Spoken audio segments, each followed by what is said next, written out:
Hi guys. I sometimes get the question, do I teach primitive traps on my courses? And yes, of course, I have to cover the basic primitive traps as a survival knowledge.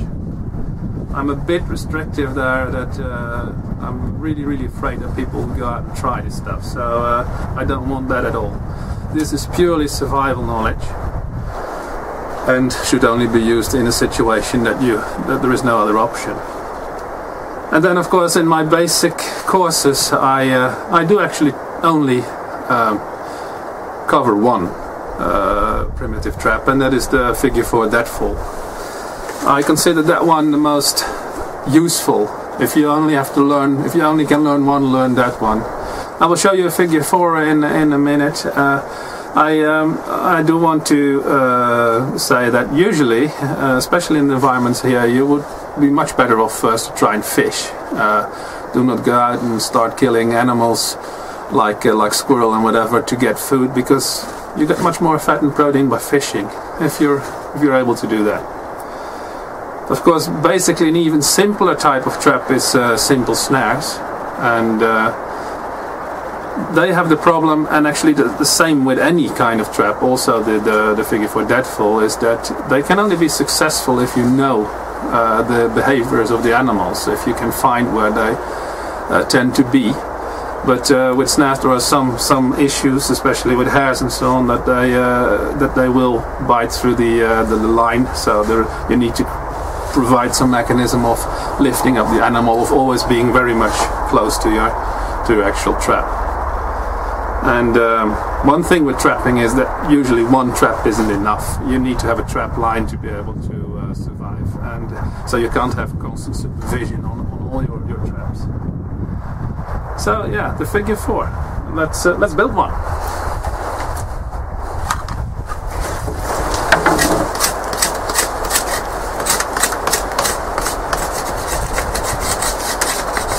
So this little stick is about the only thing you will need for a figure 4, and it will be soon obvious why it's called a figure 4.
So, well, took about 2-3 minutes to make these notches in these 3 pins, which basically was one pin. And that's the great advantage with the figure 4 deadfall. You just need one little pin and a knife. It doesn't demand any resources whatsoever. Of course, what you want is the actual deadfall. I mean, and that can be a stone, or typically for a squirrel trap you would split a log and put that somewhere. So I just use this pretty heavy board to demonstrate the figure 4. And it's not always that easy to set them up, because it's a bit of a balance game, this. You have to find a way that it is balanced.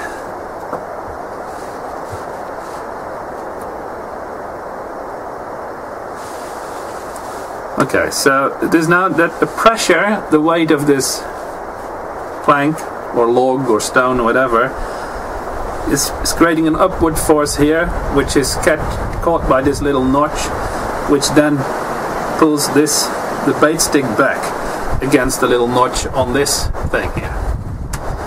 So yeah, that's basically, and you see why it's called a figure 4. And usually we put something on here that is particular to the type of animal that you want to catch, say a mushroom or whatever. And this is a pretty sensitive trigger, but you can make it more sensitive by making the notch more round. So the more rounded, the harder it is to set up, but the more sensitive it will get. So this is what will happen.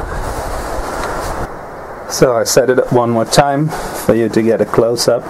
You see that is the actual deadfall, and that is the figure 4 trigger mechanism.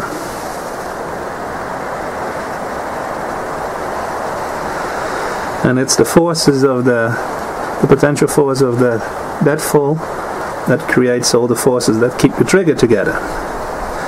And there is some friction there in the notch that is there. And when the prey animal will nibble on the bait that's on the end of this stick here, yeah, the trigger will collapse and weight will fall.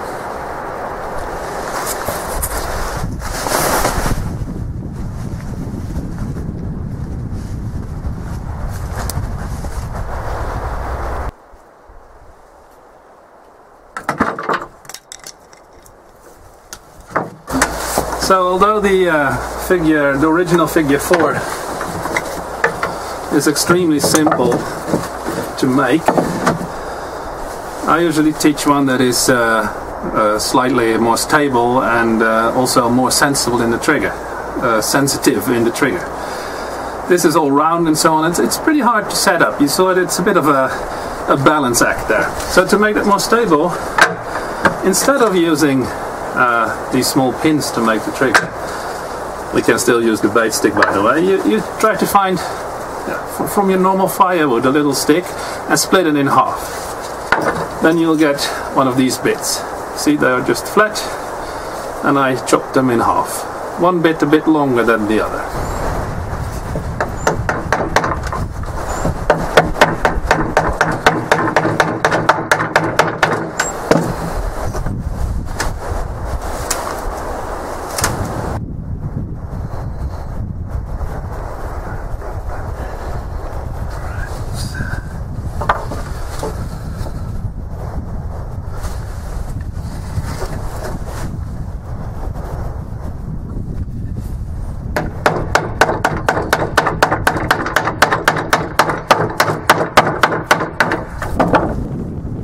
Just a quick view. You see, I used the same bait stick. The only thing that I changed on it is, instead of the little notch there, I made it one big square notch, and I will show you in a while why. These are the other parts of the trap, and you see that's a bit more, there's a bit more knife craft involved in this one, but the principles are basically the same, only this one is much more stable. So let's try and set this one up. The idea is that in this notch, this one stands, and now this is flat and much more stable. And we take this plank again to do the thing. And I find this one much easier to set up.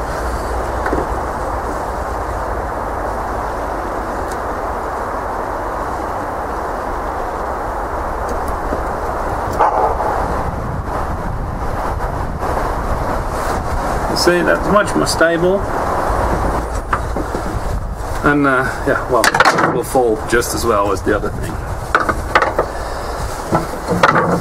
So making this sensitive is basically rounding the notch a bit more, or this bit here, and you see it's just like a curved notch here. So the bait stick will have to go down to go off that, and this is a bit more sensitive than the other one. You can also make it react faster by rounding it here. So, but yeah, you want to balance ease of setup and sensitivity. See, same bait stick, and there you see the hooked notch.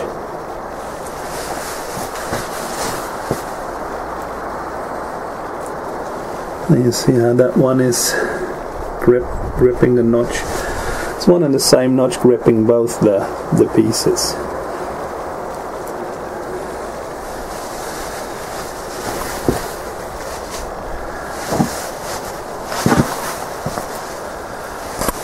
And of course you have a little notch there.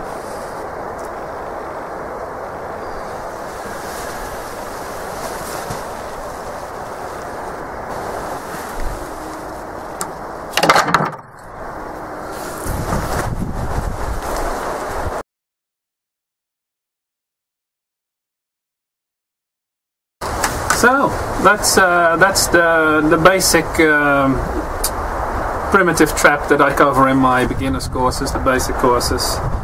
In more advanced courses we go in much deeper in this. But this is, I think, a very important survival knowledge that you have to come away with at a basic survival course, or bushcraft course for that matter. And also it doesn't use a huge amount of resources. Of course, there is much more to it. This is just the engineering bit of it. How does it work? How do I carve it? How do I make this work? To successfully trap, you have to have a whole suite of knowledge, and especially about the behaviors of the animal that you need to catch. You need to know where it's at, when it's out, what are the routes it uses. There is a whole bunch of stuff connected to trapping. Like channeling, you have to be able to channel animals towards your traps and so on. That is stuff that I am not even going to talk about on YouTube, but it is the key to being successful in trapping the animals in the end. So yeah, I hope you liked it. Use this knowledge with great responsibility.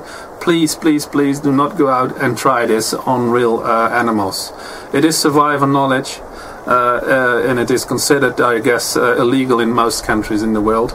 Even building the traps can be a felony in several countries. So just enjoy the engineering of it and feel safe in the knowledge, but never ever try this in nature. Well, see you on the next movie, guys. Bye bye.